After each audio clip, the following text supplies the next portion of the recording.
Chicago, the far north side, December 3rd, 1975. You're listening to The Fix-Up.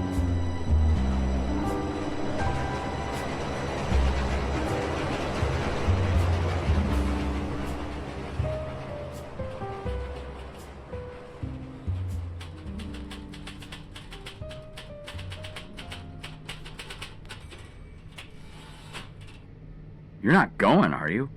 I've got to get home and pack. Pack? Traveling somewhere? No, I just like putting my clothes in a suitcase every now and again. Sheesh. Talk about touchy. It was a friendly question, man. And my friendly answer is, mind your own business. Okay, but... That's my friendly answer, JR. So you admit my story is good. It's interesting. I'll see you next week. Okay. Why didn't you try harder at getting Hef to buy in? I told you, Lou, he's out of town.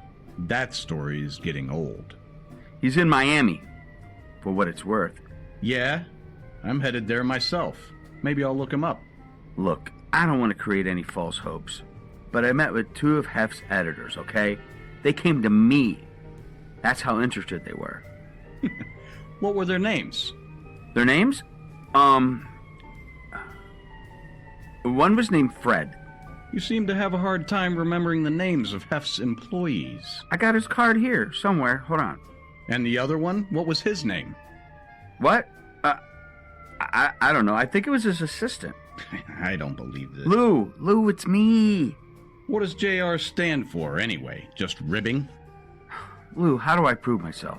How about a meeting with Hef, for starts? Or a letter from one of his editors. A real one. All right, listen, give me 2 weeks. But I'm telling you, I still want to crack at publishing this myself. Money talks, JR. Oh, I know that. Okay, 30 minutes. Then I'm out of here. Thank you. Don't make me regret it. All right, hold on a second. Where are you going? I gotta check something real quick.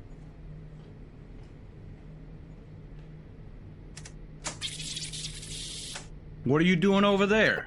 Nothing. Where's that other tape? Tape? For the typewriter. The tape for the typewriter. You mean the ribbon? In case it runs out, we call it a tape in the publishing biz, okay? Call it what you want. You now have 29 minutes. Okay. I'm coming. Just let me find a replacement. 28 minutes. Jeez, Lou. You need to be serious about your business, JR. Okay, fine. All right. All right, go ahead. You're sure you're ready? The floor is yours, Lou. Don't make me mop it up with your uncured hide. My K-bar has not been fed for days. Yeah, I see it strapped to your leg there. Nice socks, by the way. Never figured you for an Argyle man. It's Black Watch. There's a difference. A big one. I drove out to the corner of California and Lexington. The Testa brothers had talked about this place many times. It was an auto garage. Sam G would hold court there and conduct his business. He did this while thoughtfully sipping from a bottle of Coca-Cola. I thought a guy like Sam would go for something stronger. Not during business hours. Well, I'm thirsty. How about a taste? Gin, if you have it. Not bourbon? I model myself after Jesus and Buddha, JR. I love them all. All right, I'll grab some glasses. A clean one for me, please.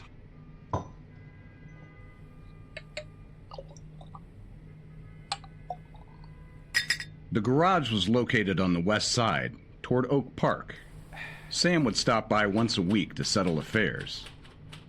The garage owner and his wife always thanked the rising star of the Chicago underworld for gracing them with his presence. What else could they do? Then, the couple would hot-foot it out of there before they heard or saw anything. They didn't want to be caught listening in on dirty business, huh? Get caught in some setup. Funny you should mention it. What do you mean by that? It's the name of this chapter. The Setup. Setup? You mean by Bobby Testa? What did he say when you found out you killed his brother? I never told him. I told Sam. Did Sam tell Bobby? I don't know. I never saw Bobby again. Bobby disappeared. Do you think they blame Bobby for the situation with Jake? Well, as it has been said, if an injury is to be done to that man, it should be so severe that his vengeance need not be feared. Shakespeare, right? Machiavelli. Oh. Was Roselli with Sam? We'll get to Johnny R. eventually. Eventually? Ugh. This is why we start in the middle, Lou. It is the middle of something else. Sure, but does it have anything to do with... Every board is just a square in a greater game. Ooh. I kind of like that. When I arrived, there was a line of men leading into the garage. There Sam sat, wearing his goggle-like sunglasses, smoking a cigar. These men were from the neighborhood? From all walks. There was a guy in a pinstripe suit.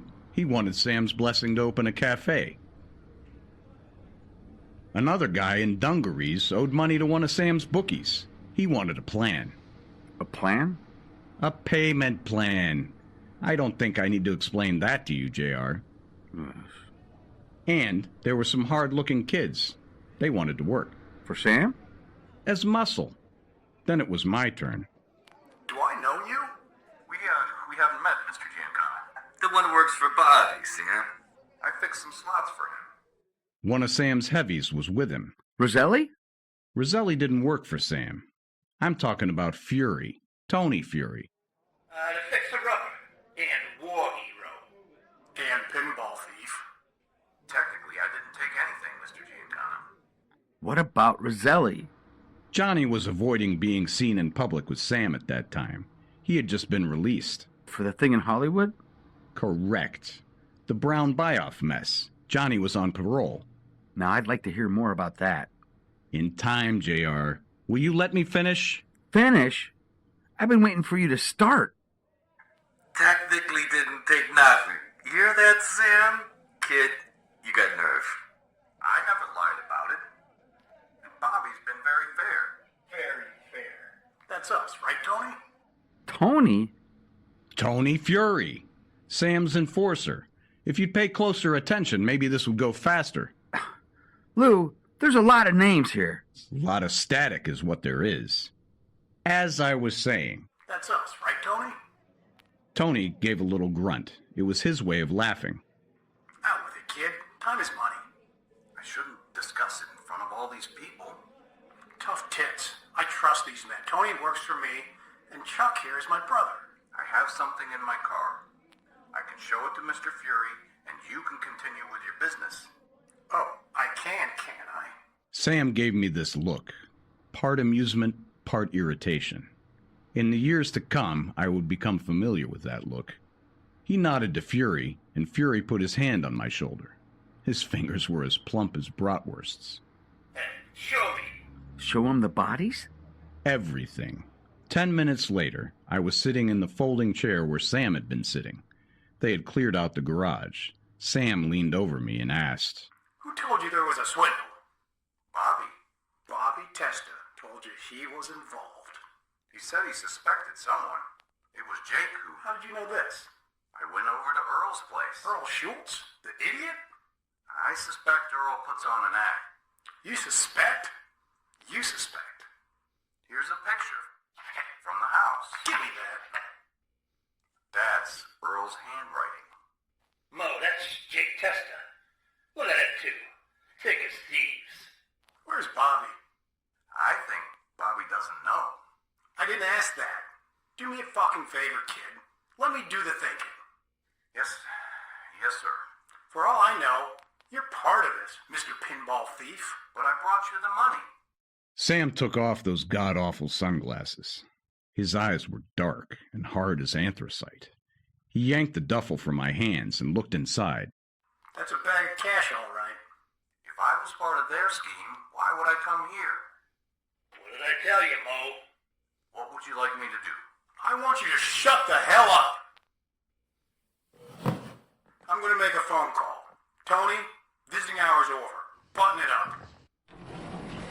Sam left for the garage office. He got on a phone and began screaming. Was he talking to Roselli? Let me finish the story. God, such anger. I'm on your side, Lou. You're on my ass is what you are. Sam returned. He was not happy. Now they were all staring at me. I could feel the air in the garage plucking at the back of my neck where the sweat had begun to drip. What happened? It occurred to me that even if Sam believed me, he might not want me around to tell my story. As it turned out, it was just the opposite. Tell us your story again. They didn't believe you. I told them what happened. Again, Sam and Fury asked me the question after question about what happened from the time Bobby tasked me with finding Earl to when I put the round and notch-eared Larry. Sam and Fury insisted I leave nothing out. So you told him everything. Everything Sam had failed to see or act on. What about the two crones in the count room? Hell no. I didn't want them thinking I was crazy. Sam looked at Fury. Then he looked over my head like someone was coming up behind me. Tell me what happened, kid. Again, I want to hear it all, in case I missed something. I was never trained for E&E in the service, but I wished I had been. E&E? Evasion and escape. They didn't believe you? Oh, or they wanted you to change your story? Every time Sam asked me something, I felt like I had made a mistake. He wanted you to think it. Didn't you say Earl was his nephew? Earl was somebody's nephew. Sam knew something, or he was trying to get me to lie so they could punish me for the fix I'd put them in. What'd you tell him? I told him the truth. I wish I had heard Johnny's later advice. Which was what? People prefer a simple lie to complex truth. I'm the one who says that. Don't ruin the moment. When I finished, Sam leaned back in his chair. His brother and Fury looked at each other. Oh, you kicked the hornet's nest. Tell Sam what happened, kid. But, Mr. Giancana, I ain't asking you a favor, so stop making me repeat myself. I didn't know if Sam believed anything I said. I regretted having come to the garage. But I couldn't change my story. If I did, they'd trust me less. I figured the scam Earl and Jake were running was a problem, and Sam needed to know. Why did you care? I've been involved in some ugly business, JR, but I still see myself as a good person. I'm an Eagle Scout, you know. I did not know that. I laid out the whole setup, and Sam continued to give me the stink eye. Then he walked back into the office. What was he doing back there? Screaming in Italian at someone. On the phone? Who? One of his crew, Bobby Testa? Figuring out what to do. Or what to do with me. Oh, you don't speak Italian, huh? I'm German-Irish. I took Latin in school. Oh, yeah, that's right. Semper ubi sub ubi. And some Spanish. Yeah.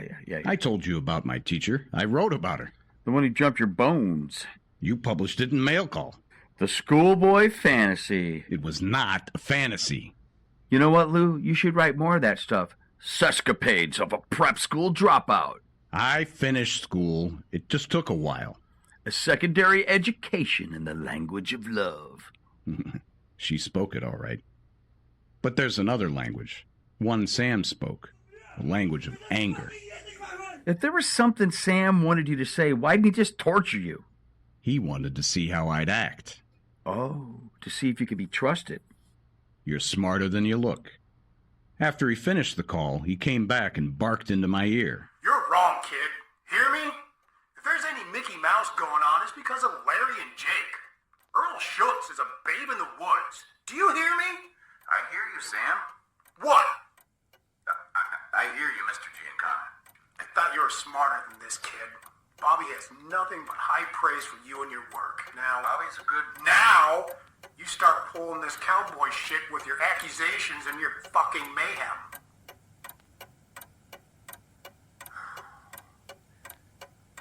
Mr. Giancana, I'm not sure what happened. I went to Earl's house to return his jacket, and the next thing I knew, Jake Testa had broken in, looking to steal some money. Jake didn't know that I was there. Then Larry Jake of being a dirty dealer. Before I knew it, both of them were dead. It's all regrettable. Very, very regrettable. Thanks for clearing that up, kid. Tony Fury followed Sam to the door. I heard Sam say, Don't forget the money. Chuck let out a long breath, like it had been an ordeal for him. Don't you feel better now, kid? Get the bag. Put it in the caddy. Why do these guys love Cadillacs so much? I don't know. In my opinion, you can't beat German engineering. You should see Hef's Mercedes with the doors that swing up. I wouldn't mention that car again. Not if Sam is in the room. Is that why Sam's angry with me? JR, do not attempt to plumb the depths of Sam's anger. I tossed the duffel in the trunk. I wondered if I should run for it. That's what I would have done. I felt like I was playing my first game of Smear the Queer with the big kids, and one of them had just pitched me the ball. As it turns out, that's exactly what was happening. Kid, hold up. Come back here. You're going to St. Louis. St. Louis? Listen, I don't like repeating myself. When I repeat myself, it tells me you don't think what I've said was important the first time around. Do I have your attention? Yes, sir, Mr. Fury. We got this punk in St. Louis. He's in the soup. In the soup, what's that? In the mix. Part of their thing. He's a wrestler. Calls himself a pro. Him and his heels. And with the hair and the masks, ridiculous. Like something out of high school. Ever wrestle, kid? I wrestled. In high school? Where'd you wrestle? New Trier? Don't sound too sure of yourself. There was no way I was going to tell him I went to prep school. I went to New Trier. Then you know. No. Ever go to States to compete? Get any mat time? A little. How much? I won a few matches. Then you know about them. Them wrestling types. I think we've established the kid has spent some time wrestling. In high school. I'm not talking about grab ass. I'm talking about the real thing. You want me to wrestle? In a match in St. Louis? Easy. Did I say that? Tony, this kid is into us for a lot of money. He is he? The pinball was one thing, but Jake and Larry, that was not sanctioned. Which is why his brother asked me to come here, to figure a way. A way? A way to reduce your debt. Suddenly, things didn't sound so good. We got a problem in St. Louis. Which is why we're talking. Lou Istaz. You hear of him? The professional wrestler? Lou Istaz. He created pro wrestling, right? Istaz was a real wrestler once. Then the money took hold of him, and it all turned into a circus. Louis Stas had this idea of cramming all the territories into a single combine.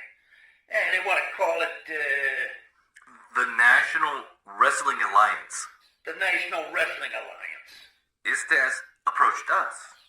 A little startup money. And then the thing took off and he got greedy. He won't pay you back. No, kid, it's worse than that. Yeah, we think someone in Bobby's crew had been stealing money from our slots operation and running it back to St. Louis, to Istaz. The greedy Istaz and his weasels. Yeah, we think someone should steer him in the right direction. Someone like you. The right direction? Like a little slap on the wrist. A little slap, a little, yeah, whatever it takes. The back of the head, I don't know. However you... I'm sorry. You want me to kill... No. You got the wrong guy. We don't talk that way. I may be dumb, but I'm no fool. We don't talk like that. Nobody said, No, I understand. Chuck, did you say he was a fool? I understand. Nobody's calling you a fool, kid. I'm not a killer. I fought in the war, but... We understand. You do? And that's what you'll tell Bobby. Tell Bobby. And what do you think Bobby will do when he finds out you murdered his brother and one of his crew? I could see it happening, and I was powerless. I felt the anger rise. I think I caught them off guard. I've been squeezed up to here. The machines, all of it. I paid my debts. And you did a hell of a job, kid. And how much you think Sam makes with that place? I don't have those answers. What do you mean? I don't have the figures. That's a reasonable question. I want to get involved in this. It feels like a setup. Like a setup? You don't want to get involved. I don't want to get involved. But the money, you want that? The money? Look at me. My pockets are empty. I gave you the money. Then here's your chance to run some. And Tony Fury proceeded to explain to me how.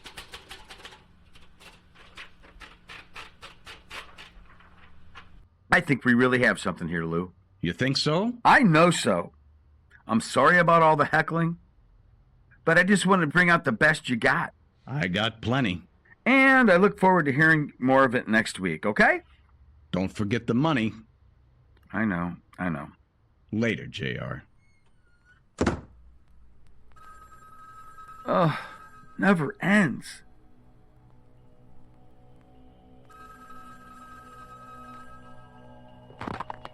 Nast Publishing, it's your dime. J. Robert Nasty? You can't keep calling like this. He's going to hear you one of these times. And the name is pronounced Nast. How many times do I got to tell you? The E at the end falls silent. All the letters will fall silent, J. Robert, if you do not fall into line. What do you want?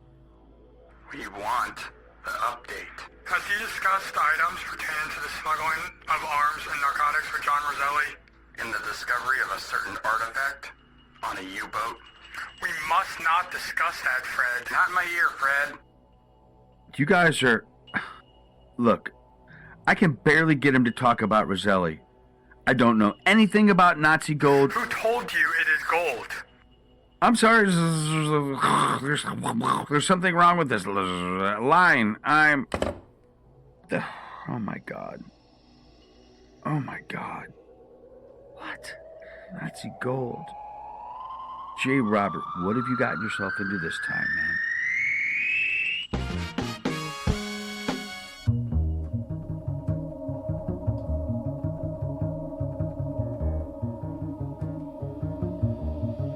You have just witnessed The Vixen, planned, designed, and manufactured by the Diagonal Digital Media, Mold, and Machine Company, and The Players, in order of appearance.